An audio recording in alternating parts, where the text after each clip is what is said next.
She hadn't even spoken loudly. That's the part people remembered most.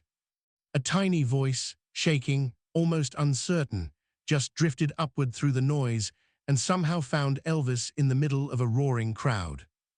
"Mr. Presley, can I hug you?" That single sentence froze him, froze the band, froze the audience. And if you were standing anywhere in that room, you felt the air change, like something sacred had suddenly stepped into the spotlight. But what Elvis did next, even he didn't see it coming. And the reason why he reacted the way he did. That truth didn't come out until years later. Because this wasn't just a hug. This moment touched a wound Elvis carried quietly his whole life. A wound almost nobody talks about. A wound this blind girl somehow walked right into with nothing but innocence and hope. That's where our story begins. But before we reach the moment that made grown men cry that night, we need to understand why Elvis stopped, why this voice, out of the thousands screaming his name, broke through everything. And why, for the first time in a long time, the king of rock and roll let the world see the vulnerable man behind the legend. Most stories about Elvis start with the fame, the crowds, the lightning-in-a-bottle career. This one begins with a question. Why did that simple request, a hug, hit him so hard? To answer that, we have to go back to the very beginning of that night, and the strange feeling Elvis carried with him before he ever stepped onto the stage. Because here's the thing, even hours earlier, something was already weighing on him. His team saw it. The fans felt it. Elvis was quieter than usual, more reflective, almost distracted. And no one knew why. Not yet. As the concert hall filled with people, excitement buzzed like electricity in the air. Young fans, older fans, families who had saved for months to be here. The kind of crowd Elvis always fed off. But on this night, something unusual was happening in the front rows. People kept turning toward a little girl, small, fragile, gripping her mother's hand, because she wasn't reacting the way others were. While everyone else was shouting for Elvis, she was straining to hear him. She wasn't looking toward the stage. She wasn't trying to spot the gold of his jumpsuit or the shine of the lights. She was listening to the sound of the stagehands, the echo of Elvis's footsteps, the tremor in the crowd, trying to find him without being able to see him. And every few seconds, she whispered, "Is he there yet, Mama? Is he smiling? Is he close?" That quiet desperation, mixed with hope so pure it almost hurt, created a tension in the row around her. People softened. People leaned in. People who came to scream suddenly found themselves protective of this little stranger. Someone later said it felt like the crowd adopted her before Elvis even appeared. And yet, even they had no idea what was coming. Here where the first open loop forms, because even if the girl had remained quiet, this night was already unlike anything Elvis had experienced in months. He'd been struggling, emotionally, physically, spiritually. The endless touring, the expectations, the pressure to give 100% every night, even when he didn't have it in him. This wasn't something he talked about publicly, but those close to him described it again and again. Elvis carried a heart that bruised easily, even when he tried to hide it behind the superstar image. So when that tiny voice rose above the crowd, soft but trembling with emotion, it didn't land on a performer.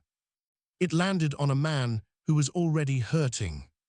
And that's exactly why everything changed. But before we touch the moment where Elvis walked off script, let's slow down, because if we rush toward the climax, we lose something important, the meaning behind it. Moments like these don't appear out of nowhere. They grow from pieces of who a person really is. And on that night, Elvis was a man torn between the demands of fame and the tenderness he felt for his fans, especially those who reminded him of the pain he carried from childhood.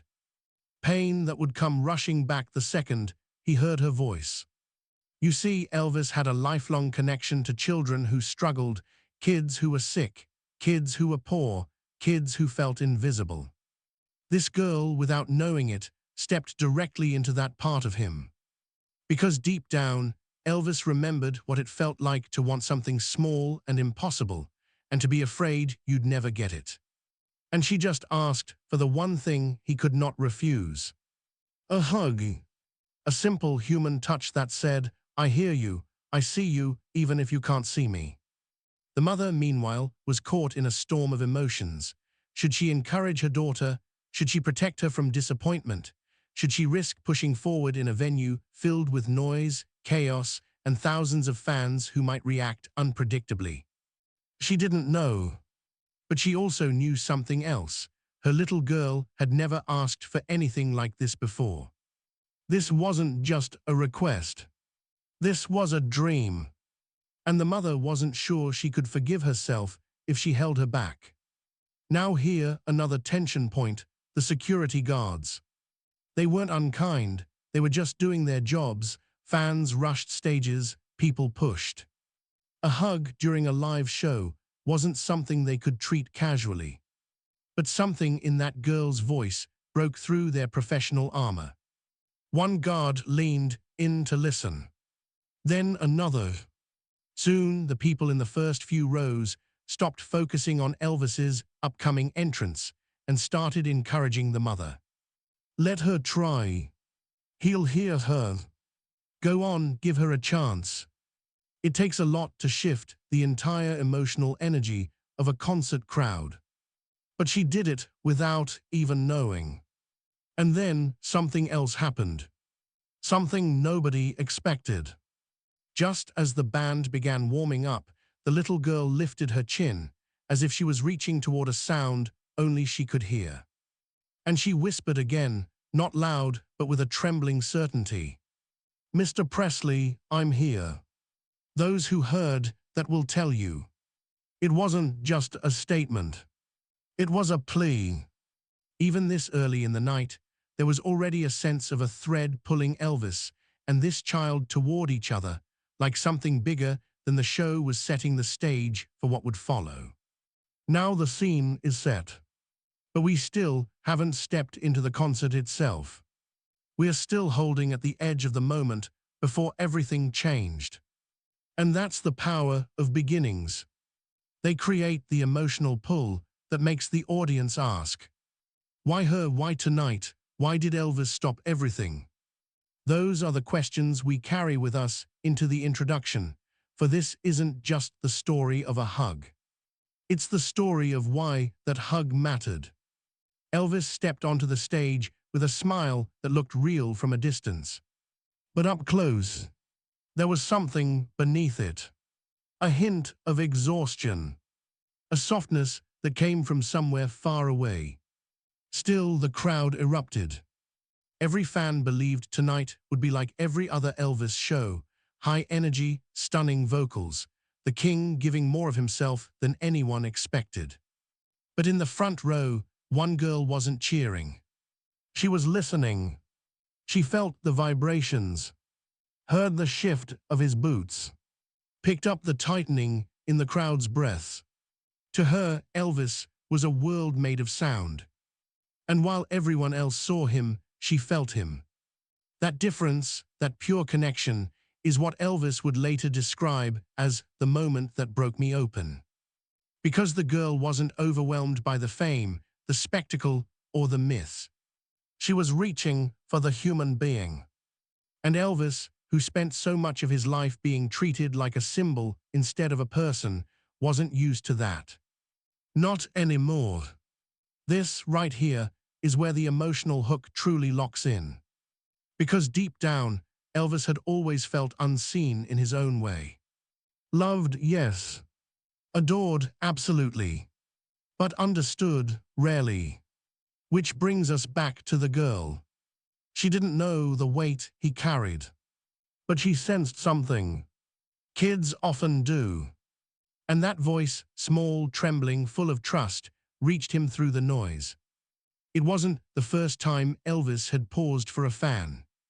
But this was different. Witnesses say there was a moment when Elvis's expression changed, just slightly, right after he began his first song. A shift, a softness, a flicker of something vulnerable, as if he heard something nobody else did.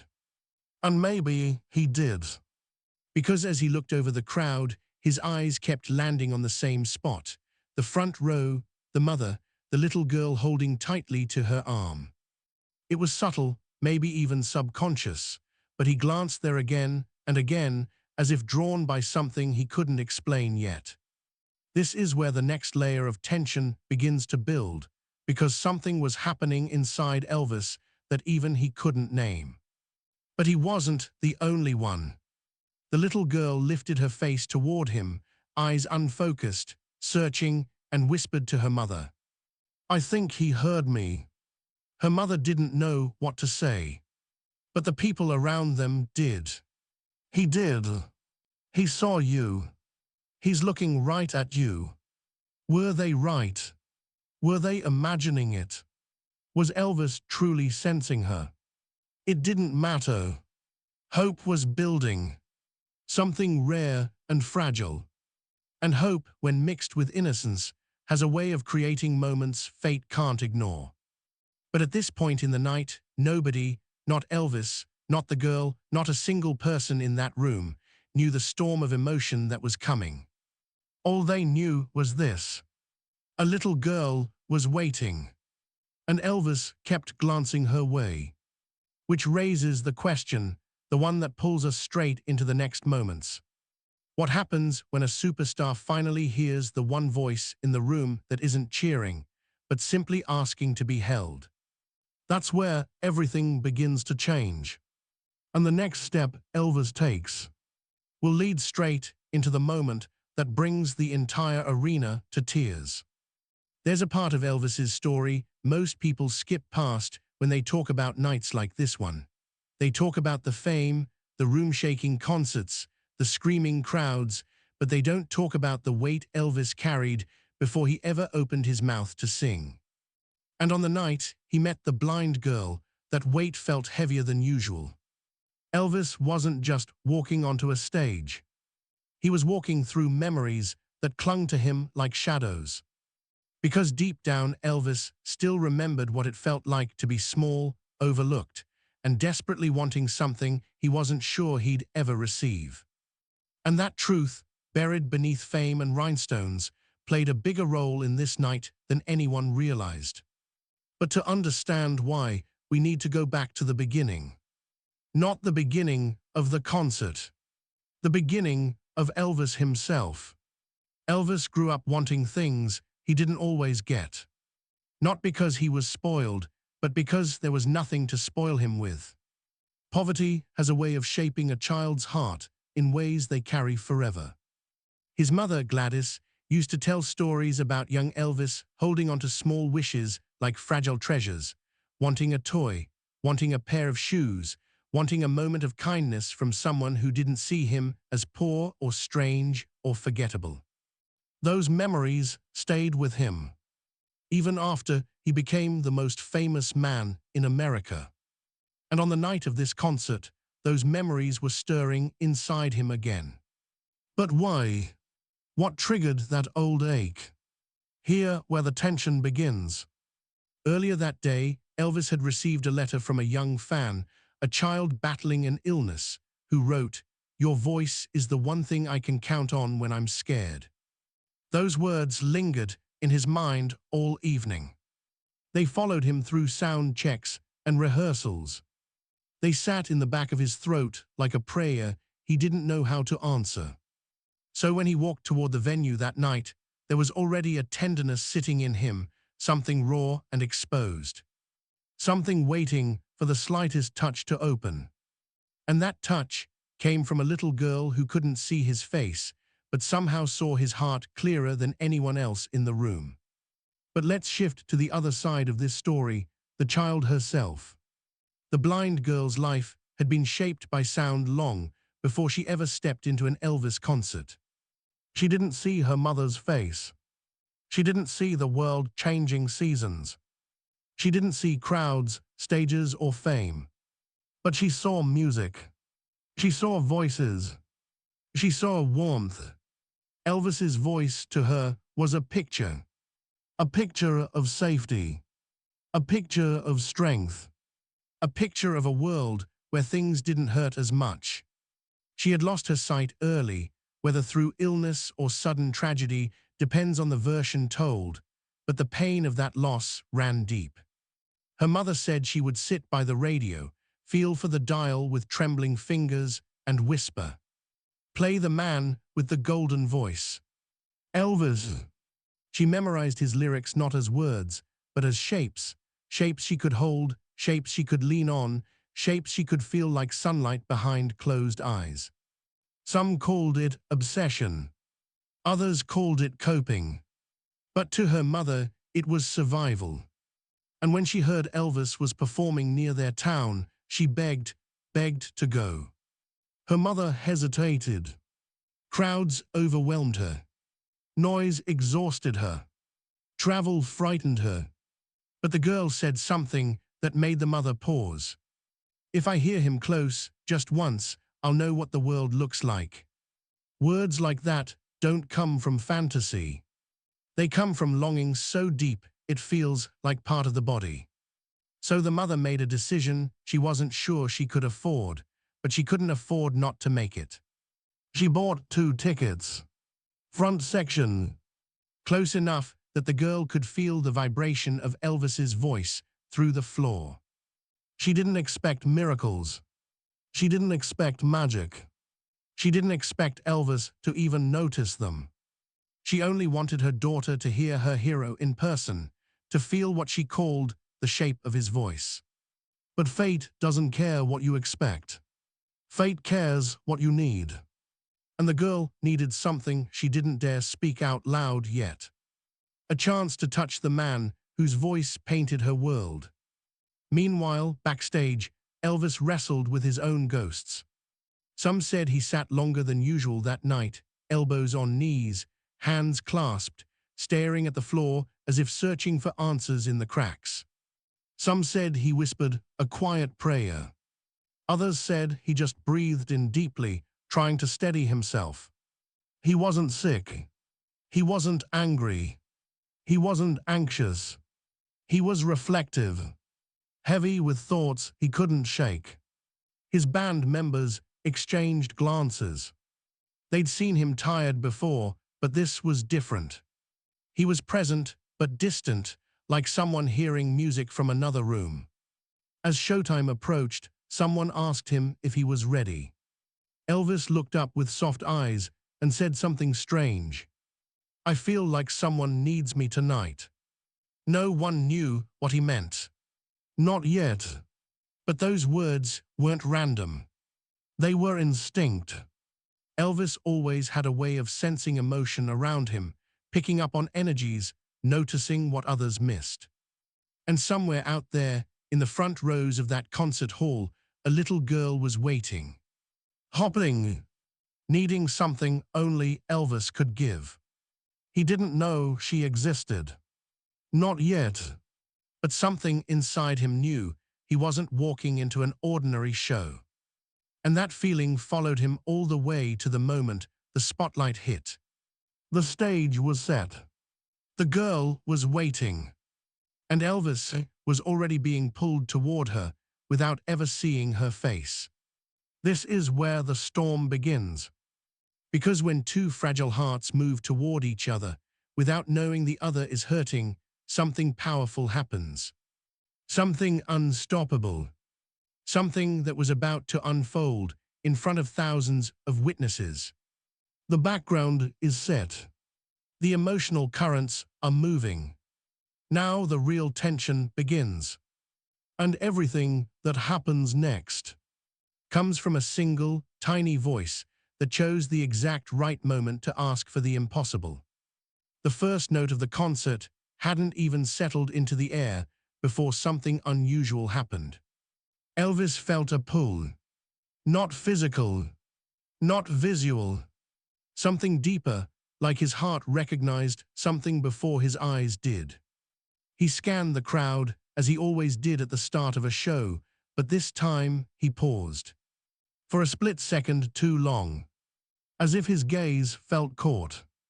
As if someone out there had reached toward him without moving a muscle. And he didn't know why, but he kept glancing back to the same spot. The front rows, just left of center stage, where the blind girl sat. But Elvis didn't know she was blind. Not yet. All he saw was a small silhouette and a mother holding onto her child as if everything depended on it. And something inside him tightened. Not fear, not confusion, recognition. Meanwhile, the girl was having her own quiet battle. The moment the music started, her world shifted. The vibrations rolled through her body like waves. Every note painted a different color she could only feel, never see. Her fingers trembled in her lap. Her breathing quickened. She whispered to her mother, "He's close, isn't he?" Her mother nodded, voice cracking. "He's right there, sweetheart." But the girl shook her head. "No, I mean close to me." Her mother didn't know what to say. She didn't want to break the magic. She also didn't want to give false hope. But the girl tilted her head, as if listening to something no one else could hear. She said softly, "He heard me before, I think he's listening again." Those around her exchanged glances. This wasn't normal fan excitement. This felt intuitive, spiritual even. One woman would later say, "It felt like the child and Elvis were connected by a thread none of us could see." And that thread was about to pull both of them closer.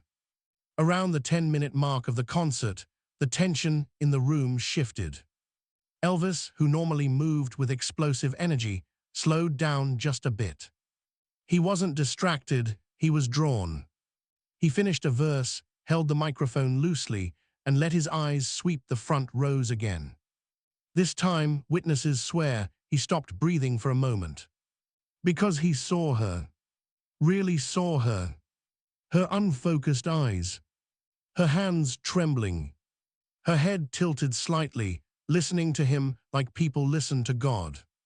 And something inside Elvis cracked open. This wasn't a typical fan. This was someone who was experiencing him in a way he wasn't used to. Not through sight. Not through fame. Through feeling. The mother saw Elvis's gaze land on them and froze. She didn't want to make a scene. She didn't want to embarrass her daughter. But she also knew, deep in her bones, that something extraordinary was happening. She whispered, "Should we say something?" The girl tightened her small fists. Her throat worked as she tried to swallow her fear. And she whispered a single word that would change everything. "Yes." The mother leaned slightly toward the stage, her voice shaking as she encouraged her daughter. "Go on, honey, he's listening." The girl inhaled deeply. Not loudly, not boldly, but bravely.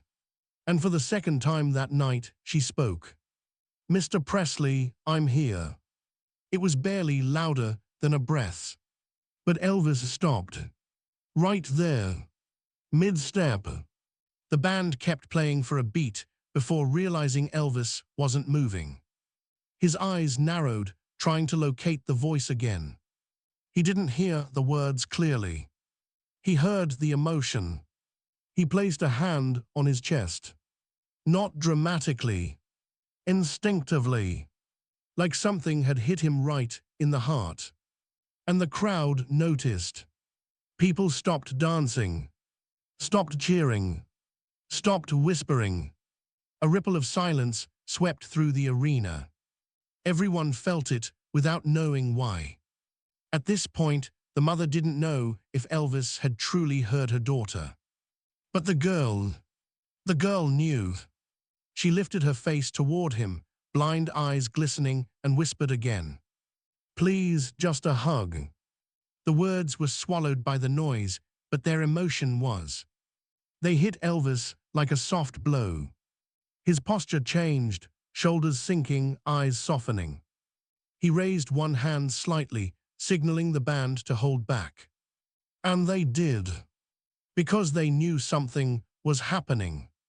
Something quiet, something powerful. But Elvis still didn't understand exactly what he was feeling. Not yet. He only knew he needed to get closer. He stepped toward the edge of the stage. Slowly, cautiously, as if his heart were getting his feet before his mind caught up. Fans gasped, unsure what was happening. Security tensed. The band exchanged confused glances. But Elvis kept walking, drawn by a voice he couldn't fully hear, drawn by a pull he couldn't fully explain. And then the crowd fell into a hush, so deep it felt unreal. Because the girl tried one more time, this time with all the courage she had left. "Mr. Presley, can I hug you?" Her mother covered her mouth. People behind them began crying before Elvis even responded. And Elvis froze. Not because he didn't want to answer, but because something in those words broke open a part of him he rarely showed on stage. A part tied to memories of longing, loneliness, and the ache of wanting kindness so badly it hurts. This is where Elvis's voice caught. This is where his breath faltered. This is where everything inside him said, "Go to her." But the world didn't know what he would choose yet. Not the band, not security, not the thousands waiting for the next note. Only Elvis knew what was happening inside his chest. And what he did next would bring everyone in that room to tears. Elvis didn't move at first. Not because he didn't want to, but because the weight of that little voice hit him like a wave he wasn't prepared for. He'd heard countless fans scream his name. He'd seen people faint, cry, grab at him, beg for autographs, beg for attention, beg for everything a star could give. But this wasn't a demand. This wasn't hysteria. This wasn't fame speaking. This was a plea. A quiet, trembling plea from a child who wasn't asking for a signature or a souvenir or a moment of bragging rights. She was asking for comfort. "Mr. Presley, can I hug you?" Those words stayed suspended in the silence that spread across the arena. Elvis didn't try to hide the emotion rising in him. He didn't hide behind the performer's mask he wore so naturally. In that split second, the king stepped aside and the man stepped forward. He took one breath, then another. And then he did something his team didn't expect, something they would talk about for the rest of their lives. He walked off script. Elvis took a step toward the edge of the stage. Security stiffened immediately, hands twitching toward their belts, ready to block anything unpredictable. But Elvis raised a gentle hand, not commanding, not forceful, but tender, and they stopped. Because the look in his eyes told them everything. "Don't get between me and that child." He descended the steps slowly, carefully, almost reverently. Fans pressed hands to mouths, tears already forming because they knew something extraordinary was happening. People weren't watching Elvis, the performer. They were watching Elvis, the human being. The crowd's roar had dissolved into a hush, so deep you could hear the girl's shaky breaths from feet away. The mother clutched her daughter's arm. The girl held her small hands close to her chest, as if afraid her courage would slip away if she moved too fast. And then she said it one more time, barely audible, but powerful enough to shatter the strongest heart. "I can't see you, but I know you're close." Elvis stopped just inches from her. For a moment he couldn't speak. His throat tightened, eyes strung. Witnesses said they'd never seen him look so fragile, so open, so completely present. Then he crouched down slowly, gently lowering himself to her level. He didn't try to pull her into his arms immediately. He let her find him. He whispered softly, "I'm right here, honey." Those 4 words broke the dam. The girl reached out with trembling hands, moving them through the air as if searching for something she'd dreamed of but never touched.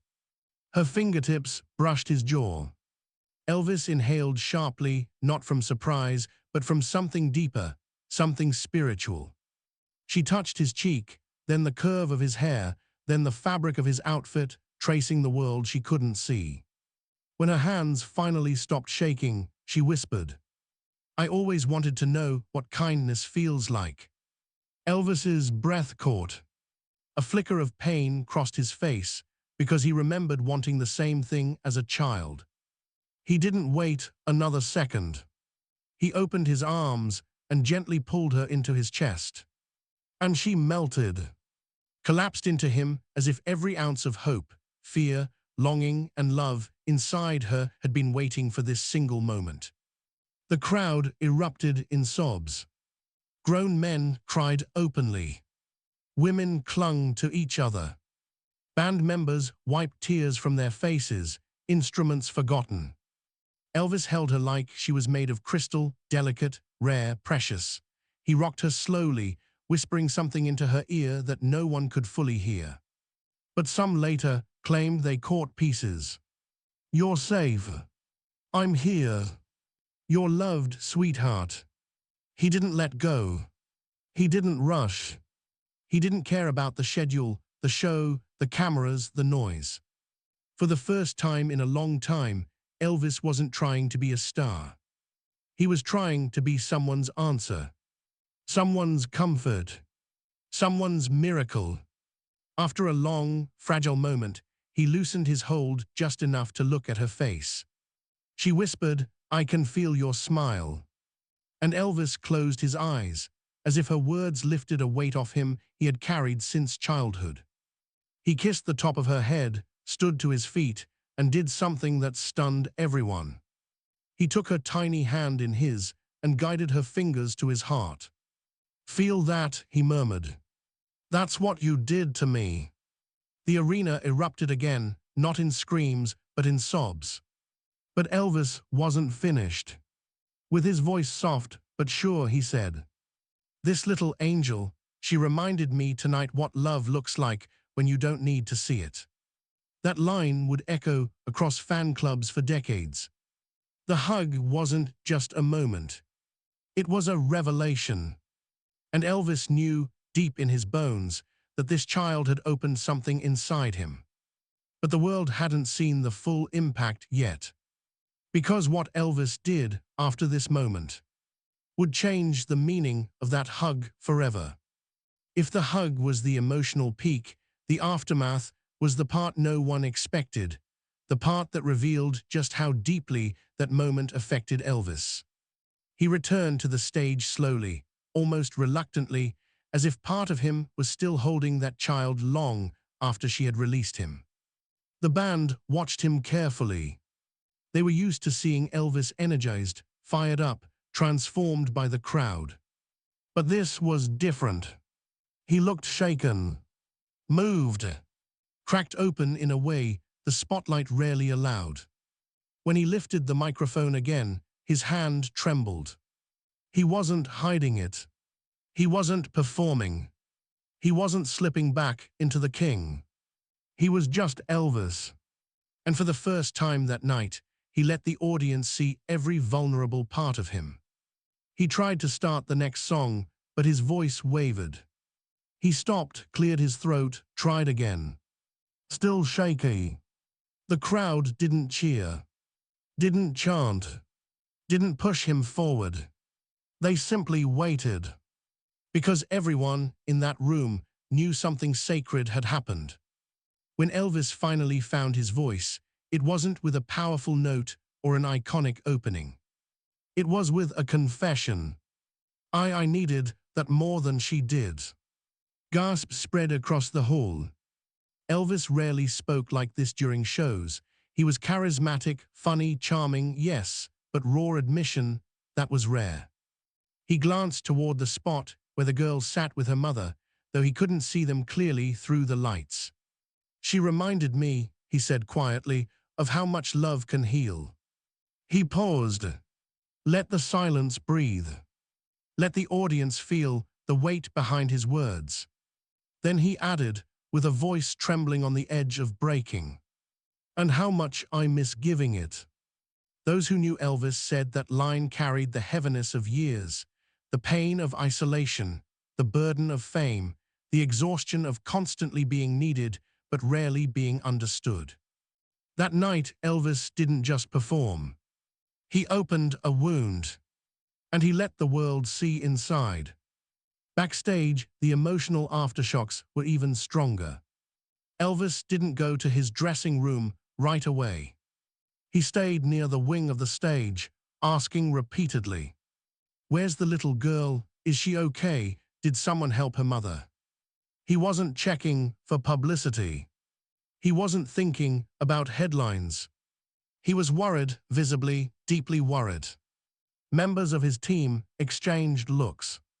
This wasn't the Elvis who usually rushed backstage to change outfits or catch his breath. This was the Elvis who used to give away his own toys to neighborhood kids when he had nothing else to offer. The child in him had been awakened. One security guard later revealed that Elvis said, "She didn't ask for the world, she just wanted to feel loved. Lord, I remember that feeling." Those words stuck with the guard for years. Because they weren't the words of a superstar. They were the words of a man who still carried the longing of his youth.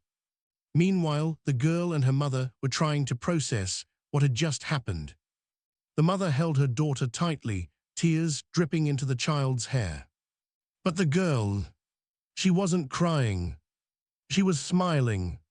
A bright, peaceful, angelic smile. She whispered, "Mama, he feels warm. His heart feels warm." Her mother couldn't speak. She just held her daughter and whispered, "Yes, baby, yes, he does." People gathered around them, not to swarm, not to ask questions, but to thank the child. Strangers said she had changed their lives, that she reminded them of kindness, that she made them feel something they hadn't felt in years. One woman whispered, "You gave us back our humanity tonight."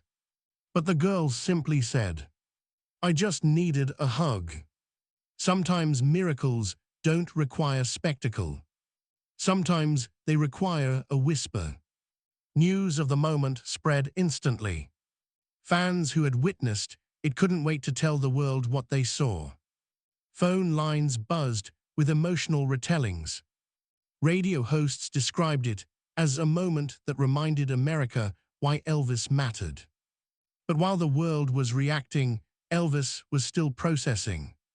When he finally reached his dressing room, he didn't sit in his usual chair. He sank to the couch, elbows on knees, head in his hands.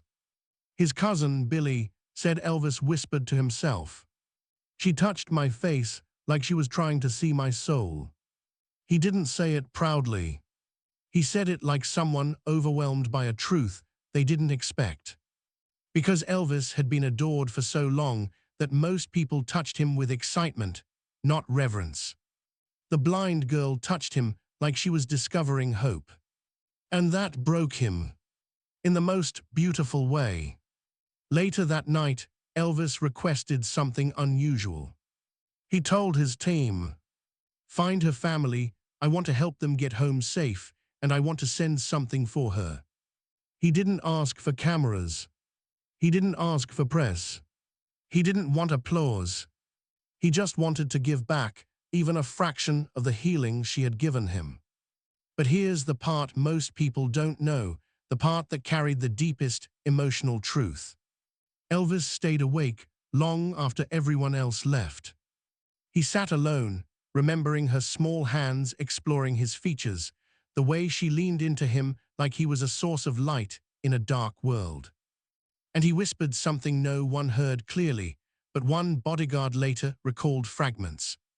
"Lord, if I ever forget how to love, remind me of tonight." Because that night wasn't just a story. It wasn't just a fan moment. It wasn't just a concert interruption. It was a reminder, one Elvis needed desperately. A reminder that compassion was still alive. A reminder that innocence still existed. A reminder that the world still needed tenderness. And the girl who couldn't see him helped him see himself again. But the full truth, the part that hit Elvis hardest, didn't emerge until the next morning. Because someone delivered a message from the girl's mother. A message that revealed something Elvis didn't know. Something that changed the meaning of that hug forever. The message from the mother arrived quietly the next morning. No reporters, no cameras, no fanfare. Just a handwritten note placed gently into the hands of one of Elvis's team members, who brought it straight to him without saying a word. Elvis read it once, then twice, then held it against his chest as if the paper itself carried a heartbeat. The letter wasn't long. It wasn't poetic. It wasn't dramatic. It was honest, almost painfully honest. The mother thanked him for the hug, for his kindness, for the way he held her daughter like she mattered. But then came the line that made Elvis close his eyes and exhale as though the world shifted beneath him. She told me, "Mama, that was the first time I ever knew what someone's face feels like when they're smiling." Elvis didn't move for a long time after reading that. Those words were a revelation, a reminder, and a wound all at once. Because for so much of his life, Elvis had worn smiles that weren't real. He had hidden exhaustion, sadness, longing, sometimes even heartbreak, behind the glittering mask of a superstar. Millions watched him smile, without ever questioning whether he felt the warmth behind it. But this little girl, who could not see his face, felt his real smile just by touching it. And that truth humbled him, softened him, changed him. He folded the letter gently, almost reverently, and slipped it into the inside pocket of his jacket, a place where he kept things that mattered, things he didn't want to lose again. Then he said something quietly, almost like a promise made to himself and to God. "I hope she knows she gave me more than I gave her." And maybe she did. Maybe she felt it in the way he held her, steady, protective, grateful. Maybe she sensed it, the way blind children often sense things adults overlook. Or maybe the miracle of that moment lives on simply because it was real, breathtakingly real, in a world that often demands perfection instead of humanity. Years later, fans who were there that night would still choke up telling the story. Radio hosts would replay it as proof that Elvis wasn't just the king of rock and roll. He was a king with a heart that could be pierced by the softness of one child's voice. And even now, decades later, the hug stands as one of the purest, simplest, and most unforgettable moments of Elvis's entire life. Not because of cameras, not because of headlines, not because of publicity, but because in that instant, two people who needed healing, one famous, one not, found it in each other. And that's why this story still matters. Because sometimes the smallest voices carry the biggest truths. Sometimes innocence teaches the world how to love again. And sometimes a single hug can change a legend. If you had been in that arena, if you heard that tiny voice rise above thousands, what would you have felt in your chest? Would you have cried like the rest of the crowd, or would you still be searching for the meaning behind Elvis's tears? Tell me below. I read every word. And if you want to hear the next untold chapter of Elvis's life, the moment he broke down on stage and no one understood why, let me take you there next.